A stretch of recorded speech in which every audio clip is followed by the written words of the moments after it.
Neste vídeo trataremos da questão de construir um site responsivo. Observem aqui dois itens importantes na página index.html que se referem à responsividade. Essa viewport e esse css mobile.css. Nós não vamos nos deter muito na viewport. Em outras aulas iremos mostrar em mais detalhes alguns recursos da mesma, mas aqui basicamente estamos configurando que num dispositivo móvel a visualização não é escalável, ou seja, você não pode dar um zoom para aumentar ou diminuir a visualização. E estamos definindo que a escala que vai ser usada no dispositivo móvel é exatamente 1 para 1. Ou seja, as imagens não serão nem aumentadas, nem diminuídas, nem as fontes, etc. Porém, para isso funcionar, nós precisaremos definir um CSS específico para dispositivos móveis, ou específico para tamanhos pequenos da página. O que eu quero dizer com isso? Vamos olhar esse outro item, como já fizemos, vamos removê-lo, salvar, e observar nosso site, dessa vez, num tamanho bastante reduzido. Observem que existem algumas questões aqui que perderam visualização. Por exemplo, esse formato aqui do texto, que nós já dissemos que não vai ser reduzido nem num dispositivo móvel, não cabe totalmente aqui. Nem o rodapé está apresentando uma boa visualização. Mas isso se deve a termos removido o arquivo mobile.css. Vamos observar com ele. Observem que agora os textos cabem na página. Observem que nós temos também uma visualização melhor do rodapé. E talvez o mais importante, a estrutura de menu agora está em outro formato. Observem aqui, eu clico e eu abro aqui o menu, de uma forma completamente diferente do que havíamos visto anteriormente. Vamos então ver como isso é feito. O que é exatamente esse segundo arquivo CSS? A priori, você não precisa colocar todas as informações do CSS em um único arquivo. Nós poderíamos ter dividido o style.css, por exemplo, em vários pequenos arquivos, cada um com um grupo específico de estilos. Não haveria nenhuma restrição nisso. Mas aqui, nesse mobile.css, nós estamos fazendo algo além disso. Vamos observar o arquivo. E nós temos nele essa informação aqui. E essa informação, tudo do arquivo está dentro de um conjunto de chaves vinculado a uma informação aqui que diz que apenas nós temos uma restrição que o máximo de tamanho é 918 pixels. O que significa isso? Vamos colocar só como exemplo 18 pixels. Estamos com o arquivo sendo ativo, mas no entanto ele não aparece aqui, porque aqui obviamente temos mais de 18 pixels nessa dimensão. Se formos, por exemplo, colocar 318 pixels, ele funciona, mas rapidamente, quando vamos aumentando, ele ultrapassa 318 pixels e, apesar de ainda não estar na visualização correta, ele já ignora tudo que está dentro desse CSS, porque a nossa tela está tendo mais de 318. Se nós colocarmos um número muito alto, significa que pouco importa quanto ampliemos, ele estará sempre mostrando nesse modo mobile. Então estamos vendo que através desse comando nós podemos definir que só em determinadas circunstâncias esse arquivo CSS irá ser executado. Vamos olhar um pouco alguns detalhes a respeito do mesmo.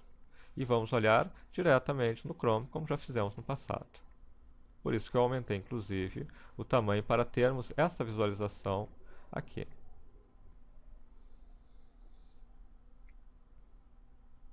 Observem que o texto principal ainda está numa fonte grande e se reduz somente em determinado momento. Navegando pelo CSS, percebemos que, assim como havíamos mudado aqui, Precisaremos mudar aqui embaixo também. Ele separou em dois comandos que definem, ou seja, poderíamos ter diferentes tamanhos para definir determinadas partes do CSS. Tendo agora também alterado o max width, a largura máxima, aqui dessa parte do CSS, temos efetivamente que o tamanho permanece pequeno da fonte, independente de como mudamos. Basicamente, isso é muito simples. Dentro dessa estrutura, nós temos font size com outros tamanhos, e line height também. Nós vamos observar agora o menu em si, que é a parte possivelmente mais sofisticada desse layout adaptado para mobile.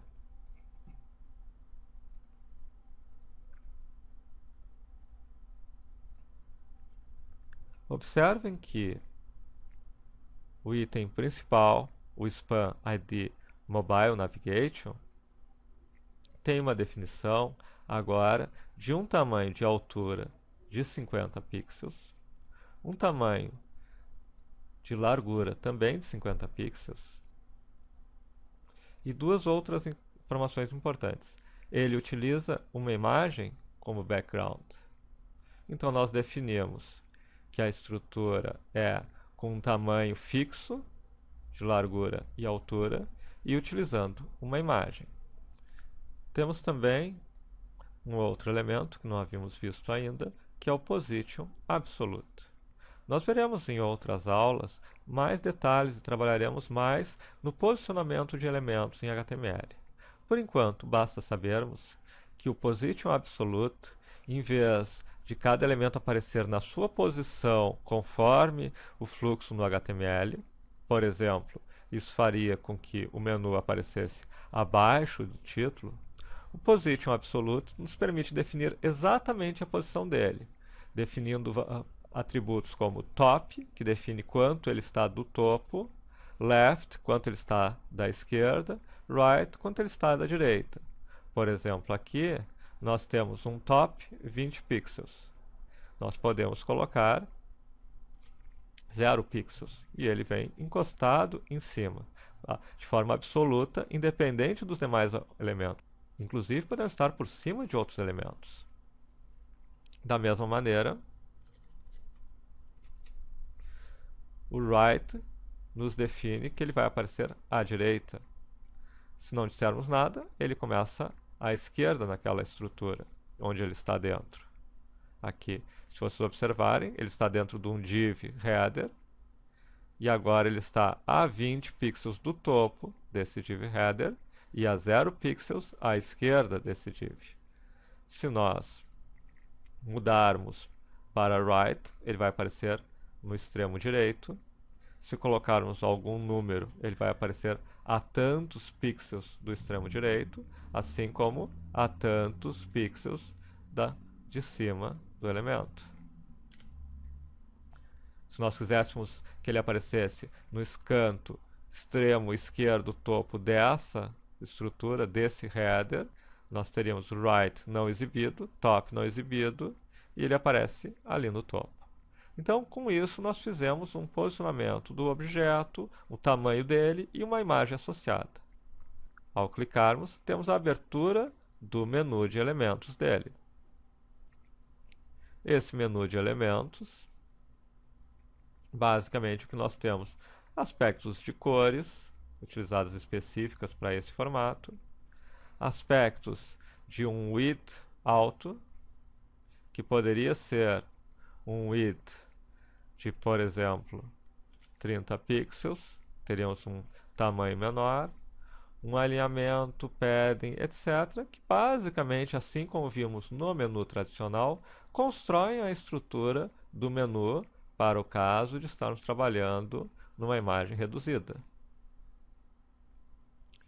Então, sem ainda navegarmos por todos os elementos, o importante é entendermos que, assim como nós construímos um layout com style CSS, que nós vimos que construiu toda uma página para ser exibida no browser, uma das alternativas de criar um layout mobile friendly é criar um CSS específico para como vai ser exibido o mesmo código, com os mesmos elementos, porém de uma forma que apareça bem num dispositivo móvel ou, inclusive, se surgir a situação, em uma página que a pessoa tenha que não ocupe a tela inteira ou que esteja num dispositivo que, por algum motivo, seja com tamanho reduzido.